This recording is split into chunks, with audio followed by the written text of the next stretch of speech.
Álvaro Obregón fue un hombre expansivo y trabajador, ingeniero e ingenioso por naturaleza, en quien todos reconocían prendas mentales extraordinarias. De carácter desenfadado y alegre, pudo superar problemas y obstáculos. Tal parece que nunca tuvo un plan premeditado, sino que su gran sentido de la oportunidad lo hizo alcanzar el poder. Pareció nunca tomarse en serio, pues para él la vida era solo la línea incierta entre la comedia y la tragedia.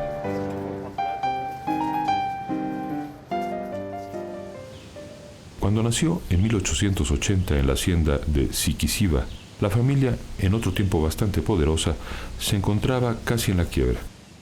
Alguna vez en la casa de sus padres, Francisco Obregón y Zenobia Salido, existió la riqueza y la abundancia para alimentar a los 18 hijos que ya tenían, pero por problemas políticos y lo adverso de la naturaleza, el patrimonio familiar se extinguió. A los pocos meses de nacido Álvaro, muere su padre. La crianza de Obregón queda entonces a cargo de su madre y 3 de sus hermanas mayores, Zenobia, María y Rosa, maestras de profesión que no se le separarían nunca. Desde niño aprende las faenas agrícolas y convive estrechamente con los indios mayos. Cursa la primaria en la escuela de Guatabampo, que dirige su hermano José. Aunque los libros y poemas le atraen, la necesidad y una energía innata lo sacan de la escuela y lo arrojan a la vida. A partir de su adolescencia, el muchacho se vuelve monedita de oro. Es bueno para todo y de todo aprende un poco.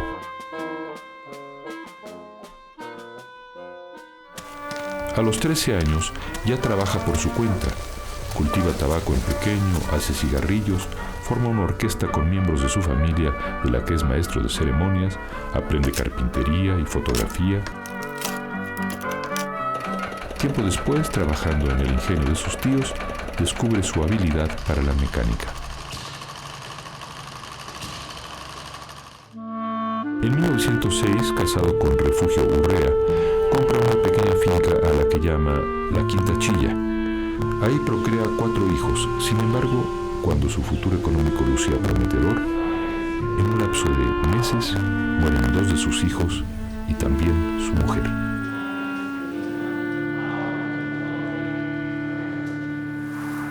La pérdida de sus seres queridos no lo detiene. Como siempre, inquieto y creativo, en 1909 inventa una máquina cosechadora de garbanzo que le ayuda a incrementar su capital. Por esa época escribe un poema titulado Fuegos Fatuos, que revela un alma quebrada por la muerte y desdeñosa de la vida.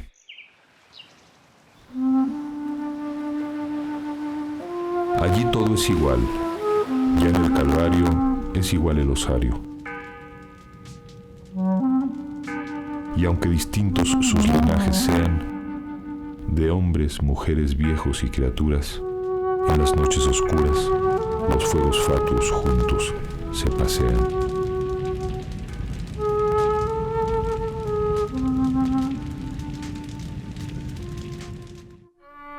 El afán por levantar la economía familiar no modifica su carácter alegre, campechano, romántico y sobre todo simpático. A la inteligencia creadora y a la gran habilidad mecánica de Obregón se sumaba su admirable memoria. Era capaz de recordar el orden completo de una baraja dispuesta al azar con ver las cartas una sola vez. Era un temible jugador de póker y en algunos lugares le tenían prohibido jugar.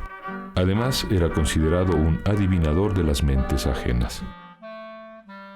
Para 1910, Obregón tiene apenas 30 años y disfruta de su ascendente economía. Tal vez por eso se muestra indiferente ante la revolución que vive el país para acabar con el régimen de Porfirio Díaz.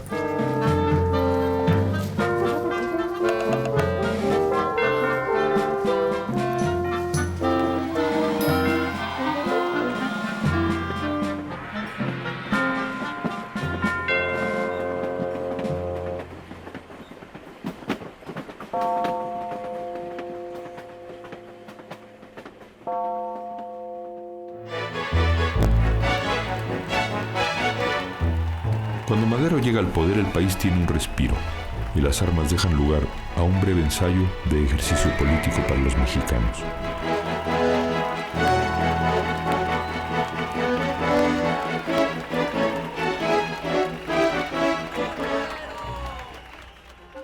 Obregón, por su parte, encamina ahora sus pasos hacia la política.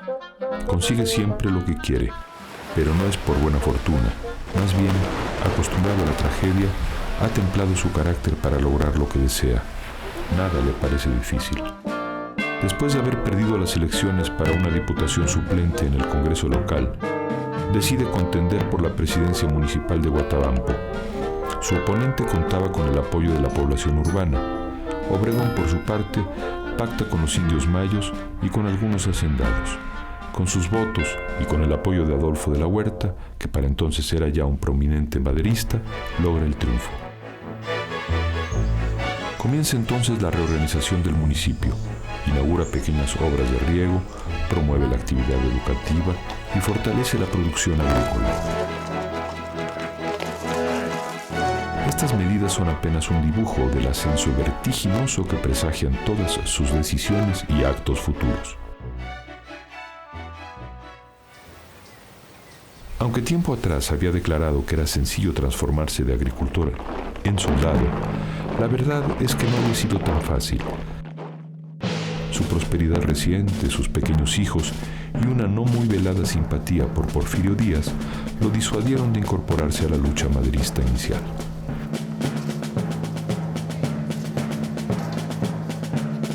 Esta decisión tardía de participar en el movimiento armado ocasionó que todos sus futuros compañeros de armas le reprocharan acusándolo de advenedizo, pero quien más se lo reclamaría sería él mismo.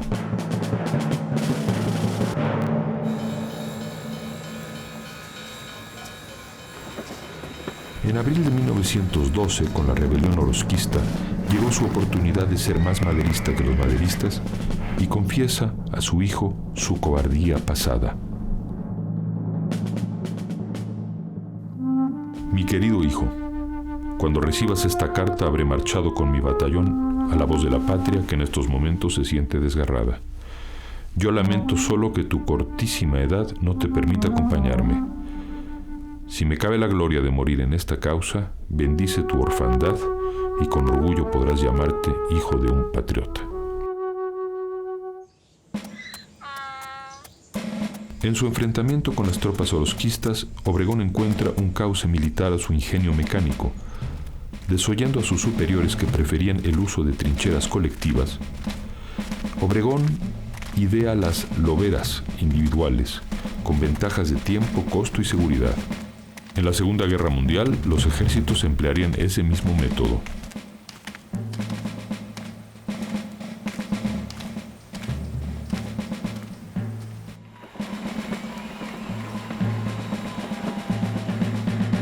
Con sus estrategias de atracción y sorpresa, en poco tiempo Obregón consigue una victoria tras otra y sonados ascensos. Las tropas federales cercan a Pascual Orozco.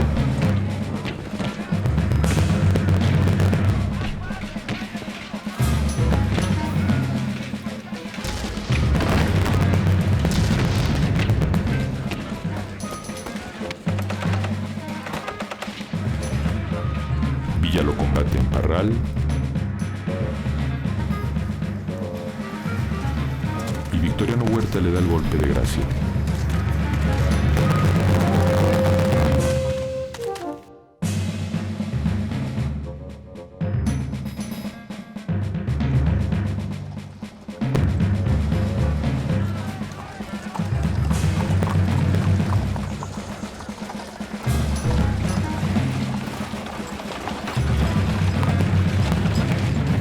Al poco tiempo, Orozco es derrotado y huye a los Estados Unidos.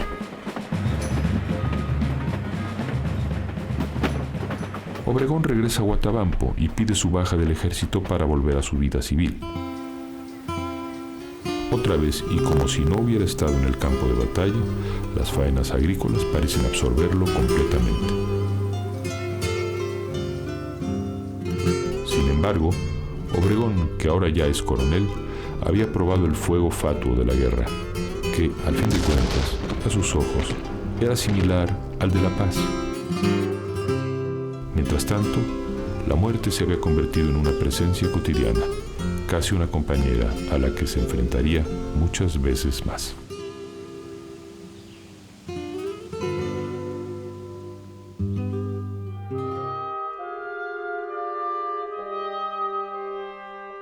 Alguna vez Álvaro Obregón había declarado: estoy acostumbrado a luchar contra los elementos naturales, las heladas, el chahuiztle, la lluvia, los vientos, que llegan inesperadamente. ¿Cómo va a ser difícil para mí vencer a los hombres cuyas pasiones, inteligencia y debilidades conozco?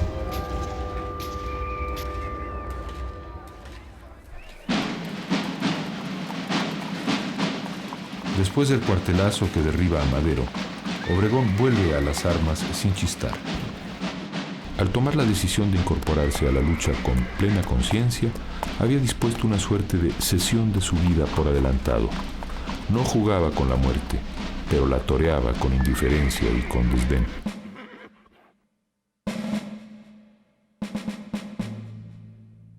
El 6 de marzo de 1913 salió de Hermosillo con órdenes de apoderarse de los 3 bastiones principales en la zona norte del estado: Nogales, Cananea y Naco.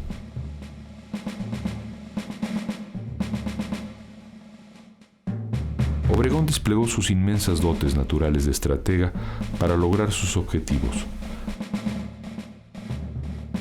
A cada paso lo seguía la fortuna, pero una fortuna sustentada en la capacidad de cálculo y la agudeza de observación.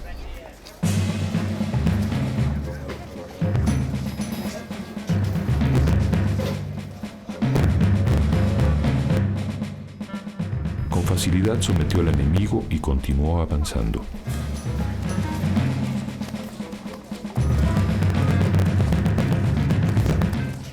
Una vez que logra el control de la frontera y ya nombrado comandante en jefe del cuerpo del Ejército del Noroeste por Carranza, su objetivo es seguir hacia el sur.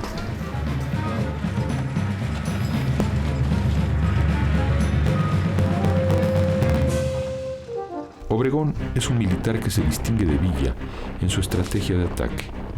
Contrario a las cargadas típicas del Centauro del Norte, Obregón realiza maniobras para atraer al enemigo y alejarlo de su base de operaciones, al tiempo que lo obliga a distraer fuerzas en la protección de sus comunicaciones a retaguardia.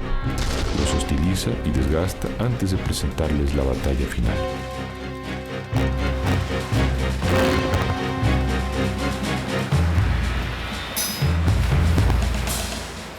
En su avance hacia Sinaloa y para defender la costa de Topolobampo, amenazada por el barco camionero de las tropas federales General Guerrero, el ejército obregonista utiliza por primera vez en la historia militar del mundo un avión biplano para bombardearlo a 900 metros de altura.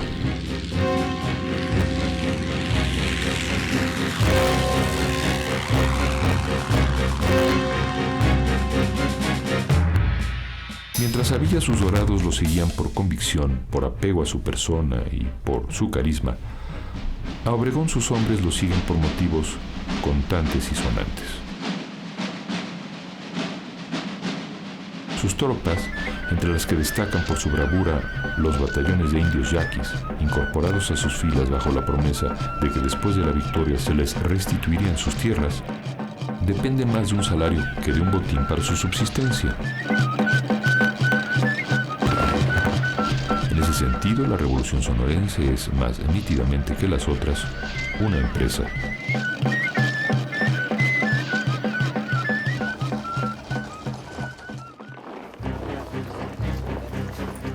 En la toma de Culiacán, Obregón es herido en una pierna durante la refriega.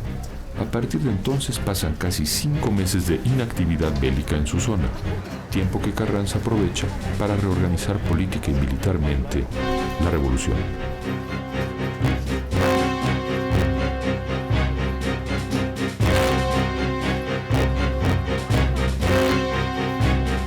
En abril de 1914 se reinició la marcha y Carranza, ya distanciado de Villa, le ordenó apresurar su avance hacia el sur.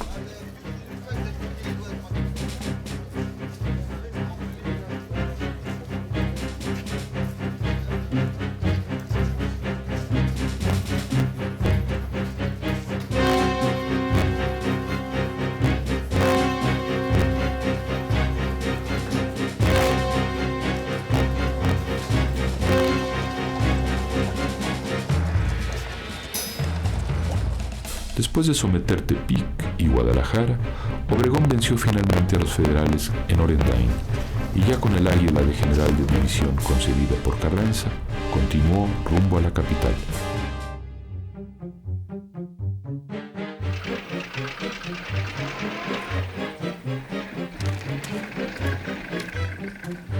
El 1 de agosto llegó a Teoloyucan, donde sobre las salpicaderas de un automóvil firmó los famosos tratados del mismo nombre.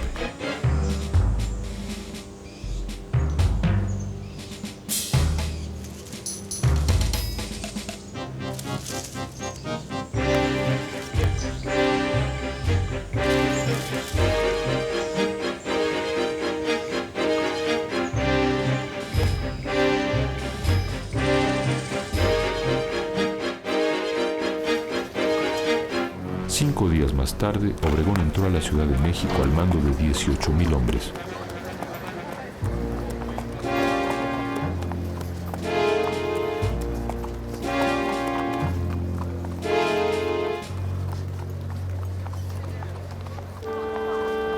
A los 3 días de haber llegado, acude al Panteón Francés para rendir homenaje a Madero, el apóstol por el que su conciencia le reclamaba no haber luchado.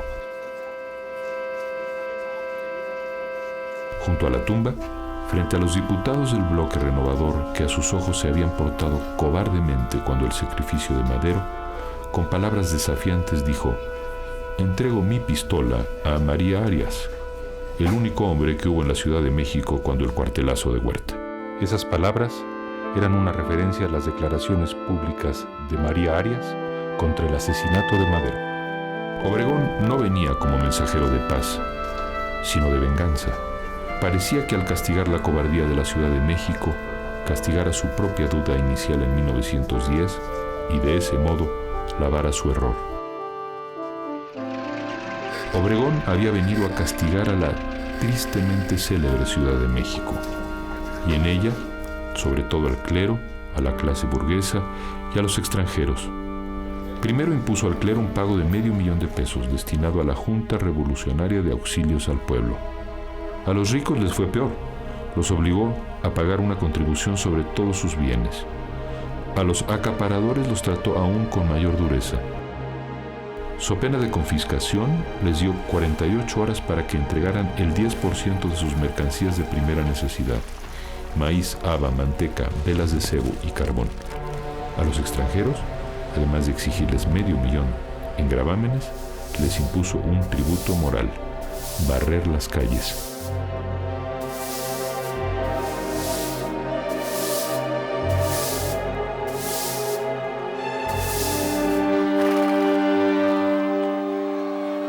El triunfo de Carranza sobre Victoriano Huerta estaba muy lejos de lograr la pacificación del país. La Convención de Aguascalientes fue el primer paso que se dio con ese propósito el 10 de octubre de 1914. Sin embargo, los intereses y posturas de carrancistas, villistas y zapatistas parecían irreconciliables. Durante las sesiones de la Convención de Aguascalientes, Obregón navegó con astucia, sin definirse durante más de un mes entre convencionistas y carrancistas. Su indecisión aparente no reveló, sino un gran sentido de la oportunidad. No había perdido el tiempo torturándose por ideas o convicciones. Más bien lo aprovechó en observar a los próximos enemigos y en adivinar sus pasos.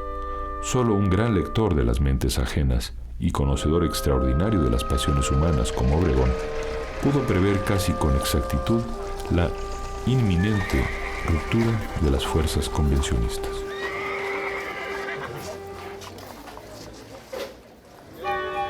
Finalmente, decide apoyar a Carranza y pone en práctica su plan para protegerlo. Para ello debería vencer a Zapata y Villa junto con los convencionistas que lo seguían.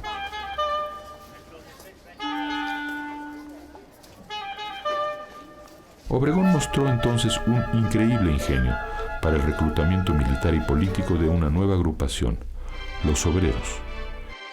En febrero de 1915 organizó a los batallones rojos, logrando que los miembros de la Casa del Obrero Mundial abjuraran de su evangelio anarcosindicalista y pactaran con el constitucionalismo.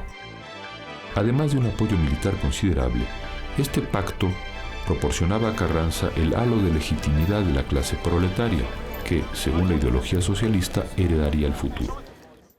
Al poco tiempo, gran parte del país estaba convertido otra vez en un campo de batalla. Obregón venció con facilidad a los zapatistas en Puebla. Pero sabía que Villa, el enemigo principal, tenía controlado casi todo el territorio. El 15 de abril de 1915 llegó el momento del primer combate de Celaya. Villa lo superaba en armamento, equipo y municiones. Su táctica, una vez más, sería la carga brutal. Corre, corre, maquinista, no me dejes ni un vagón. Vámonos para Celaya a combatir a Obregón.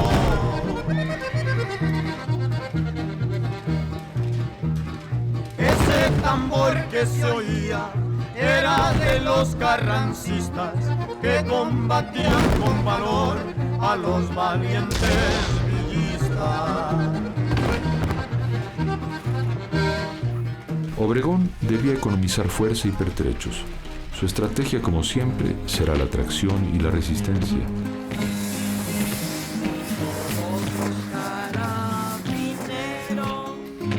Y también la artillería peleaban toda la noche y también todito el día. Señores, tengan presente lo que en Celaya pasó, que el ejército villista casi todo se acabó.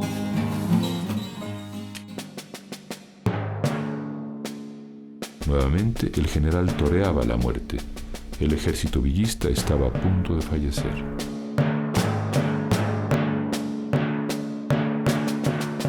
Sin embargo, en los últimos estertores, la artillería villista logró arrancarle algo de vida a Obregón, quien perdió su brazo derecho en una lluvia de granadas cuando acampaban cerca de Guanajuato. Derribado Obregón, vio desangrar su brazo, tomó su pistola para dispararse un tiro en la sien, pero por un azar, el arma no tenía balas. Para 1917, Obregón era el hombre fuerte de México, el triunfador de la revolución. Tenía apenas 37 años, los mismos que Porfirio Díaz en 1867 al triunfo de la República. Para Obregón, el paralelismo con Díaz no era del todo inconsciente. Con buen sentido político, decidió robarle un poco de cámara a Carranza cuando se discutía en Querétaro la nueva Constitución, apoyando las medidas más extremas. Ningún riesgo lo amedrentó, ni los Estados Unidos, ni la guerra civil. A su aura de triunfador invicto y mártir se sumó la del caudillo más radical de la revolución.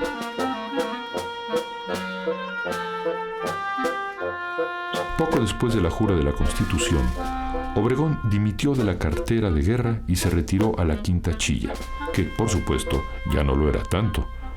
Casado en segundas nupcias con María Tapia, procreó ahí su nueva estirpe. Trabajó duramente y en 2 años construyó un pequeño emporio que dio trabajo a 1,500 personas.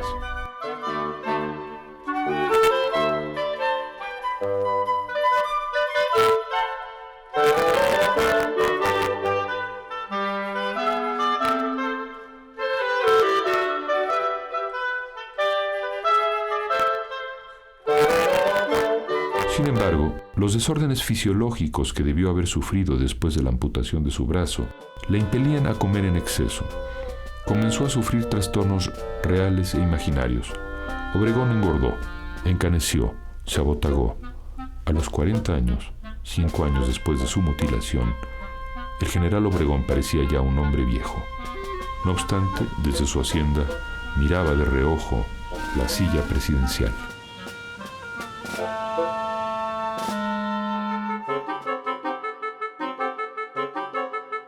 Si en su momento Porfirio Díaz fingió disfrutar la vida del campo mientras se apoderaba de la silla presidencial, en Sonora Obregón realmente disfrutaba del retorno a las labores agrícolas.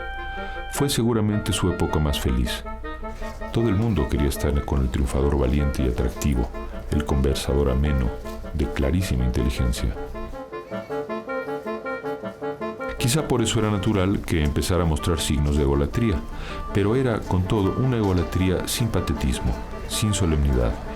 Era el hombre fuerte y estaba convencido de que el triunfo de la revolución era más suyo que de Carranza. Ya le había guardado lealtad, ahora Carranza debía corresponderle. Sin embargo, Carranza tenía como consigna acabar con el militarismo, y Obregón era militar.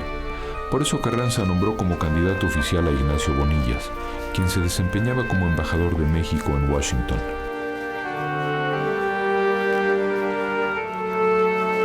Pronto se dio cuenta que ni la presión popular haría cambiar de opinión al presidente.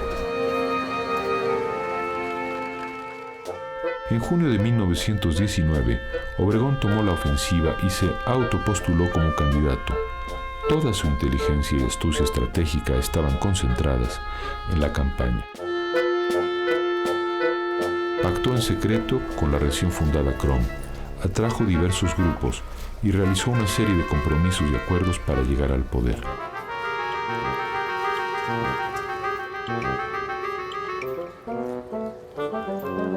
Mientras tanto, los carrancistas se dedicaron a orquestar una campaña para desprestigiarlo. Los dimes y diretes estaban a la orden del día, creando un verdadero clima de tensión.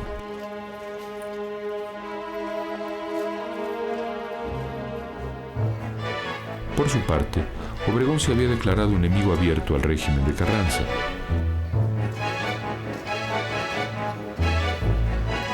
En sus innumerables discursos hablaba siempre de rectitud y moral. Recorrió la nación entera, convivió con las multitudes, con los pobres, creó partidos y clubes de apoyo que pusieron en evidencia su enorme popularidad. Todos lo consideraban el candidato más viable, incluso algunos de sus enemigos. Al poco tiempo, la tensión se convirtió en represión. El gobierno trató de detener a Obregón a toda costa, tendiéndole una trampa de la que logró escapar. Disfrazado de ferrocarrilero, huyó al estado de Guerrero, gobernado por obregonistas que se declaraban dispuestos a romper el pacto federal con Carranza.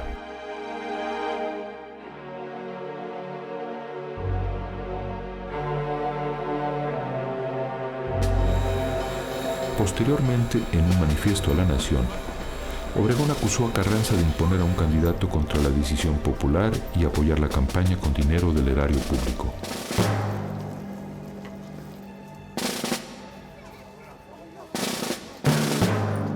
Los ingredientes para que se iniciara nuevamente la rebelión estaban listos, y fueron los sonorenses quienes prendieron la mecha el 23 de abril de 1920 con el Plan de Agua Prieta.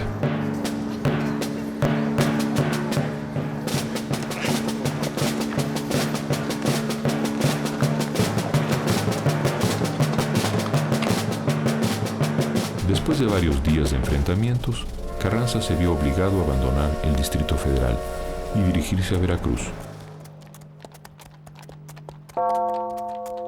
En el camino, traicionado por su propia gente, Carranza murió en condiciones inciertas el 20 de mayo de 1920.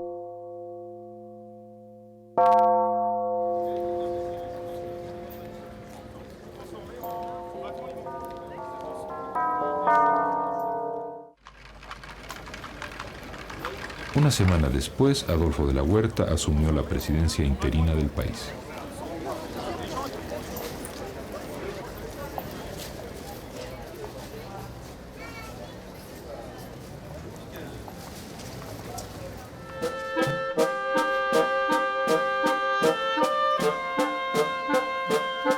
Cuando Álvaro Obregón llegó a la presidencia, ya se podía respirar un ambiente de relativa paz y tranquilidad, logrado por Adolfo de la Huerta durante su interinato. El siguiente objetivo del gobierno era lograr la reconstrucción del país. Como hombre pragmático y poco sensible a las ideologías, Obregón planteó un programa que lograra la pacificación definitiva del país y la modernización agrícola e industrial.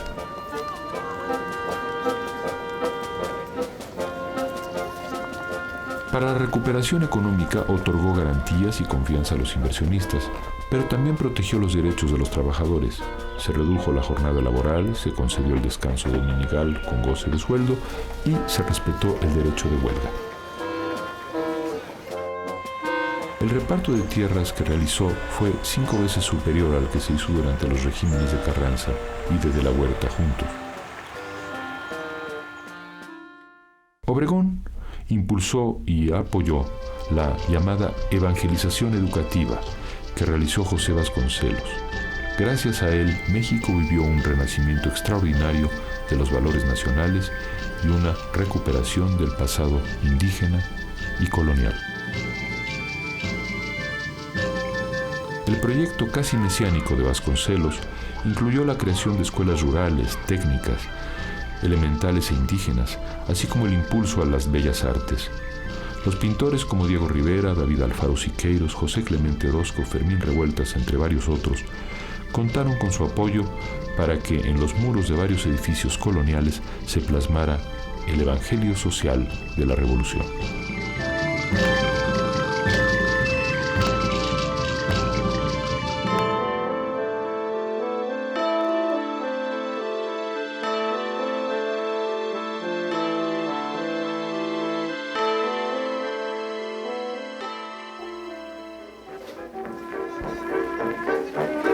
Obregón sabía que la pacificación del país estaba todavía lejos. Consideró necesario lograr el reconocimiento de Estados Unidos, que le garantizaba que ninguna rebelión contra su régimen tendría armamento norteamericano. Y para 1923, en los albores de la sucesión presidencial, la efervescencia del ambiente político presagiaba ya la tormenta, sobre todo después de que Obregón favoreció la candidatura de Plutarco Elías Calles. Sus opositores se dieron cuenta de que al imponer a Calles, Obregón buscaba perpetuarse en el poder como lo hizo Porfirio Díaz en 1880. Además, otros miembros de la nueva élite gobernante se sintieron con tantos o más méritos que Calles. Las condiciones para una transición pacífica todavía no se habían dado. A fines de 1923 estalló la rebelión de la Huertista y más de la mitad del ejército se levantó contra Obregón. En lugar de los ciudadanos, se movilizaron las armas y nuevamente México se cubrió de sangre y de muerte.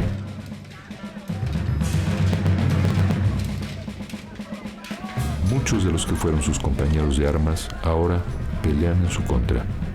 Para Obregón la guerra parecía su oficio y volvió a arriesgar la vida propia y a disponer de la ajena.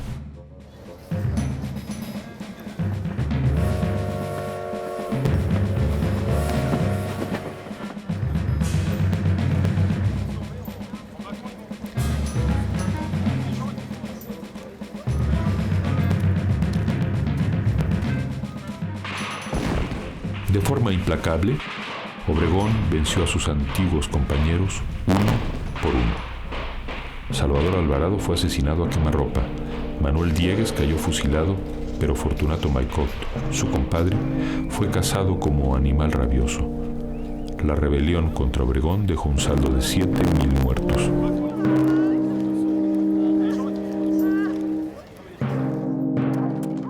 Con este triunfo militar, que bien puede considerarse un fracaso político, Obregón terminó su agitado periodo presidencial.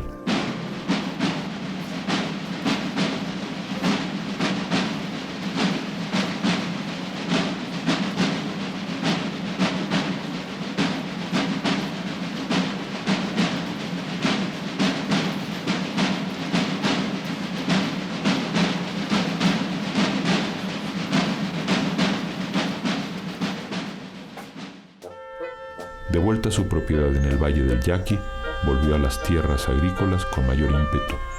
Ya no se trata de construir un emporio, sino un imperio, mientras seguía vigilando, de lejos, la silla presidencial.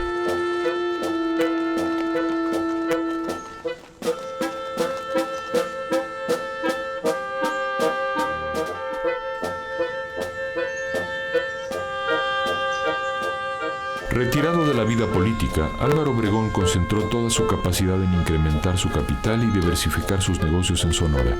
Sin embargo, siempre se mantuvo atento a lo que ocurría en la capital de la República. Para nadie era un secreto que tenía la intención de ocupar nuevamente la presidencia. Con astucia, movió todas las piezas del tablero político hasta que a finales de 1926 consiguió que el Congreso aprobara su reelección. El ímpetu y energía interna que lo empujaron contrastaban con un rostro avejentado prematuramente. Ya no era el hombre de carácter alegre, campechano y simpático. Solo tenía como meta regresar al poder, pero esta vez su oportunidad para triunfar era más reducida, pues ya no contaba con la aceptación y popularidad del pasado. Además, tuvo que enfrentar a dos candidatos fuertes, Arnulfo R. Gómez, aparentemente impulsado por Calles, y Francisco Serrano. En mayo de 1927, Obregón dio inicio a su campaña, respaldado por una parte del ejército y por el Partido Nacional Agrarista. Para ese momento creyó que no necesitaba la aprobación de la CROM ni de la opinión pública. Lo que debía hacer era quitar esas piedritas del camino conocidas como Gómez y Serrano. Para muchos, Obregón era ya un hombre ambicioso y enfermo de poder, que estaba dispuesto a todo. Arnulfo R. Gómez afirmó alguna vez que la contienda electoral era una pelea a muerte con Obregón, en la cual solo uno podrá sobrevivir.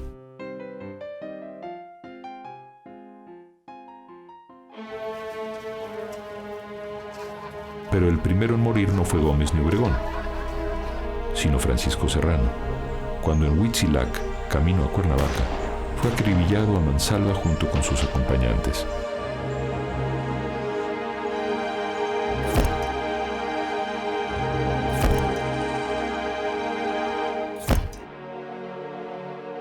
Al poco tiempo, Arnulfo Gómez también muere asesinado en Veracruz.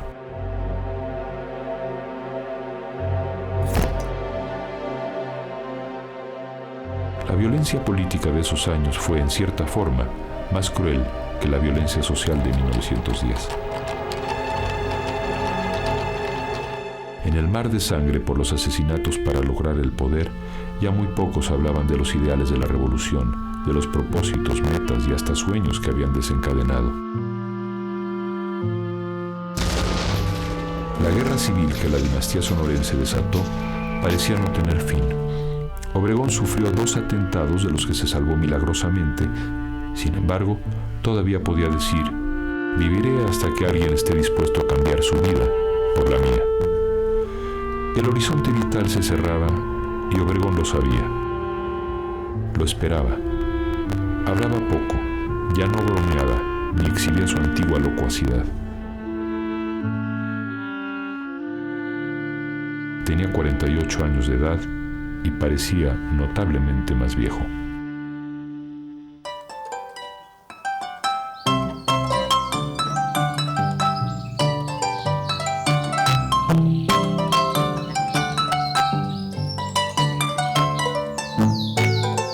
El 17 de julio de 1928, el general Álvaro Obregón, ya reelecto presidente, acudió al restaurante La Bombilla, en el sur de la ciudad, donde un grupo de simpatizantes le había organizado un banquete. Su asesino se acercó y le pidió permiso para hacerle un retrato. Instantes después, mientras escuchaba la canción del Limoncito, José de León Toral decide cambiar su vida por la de Álvaro Obregón, el invicto caudillo de la Revolución Mexicana.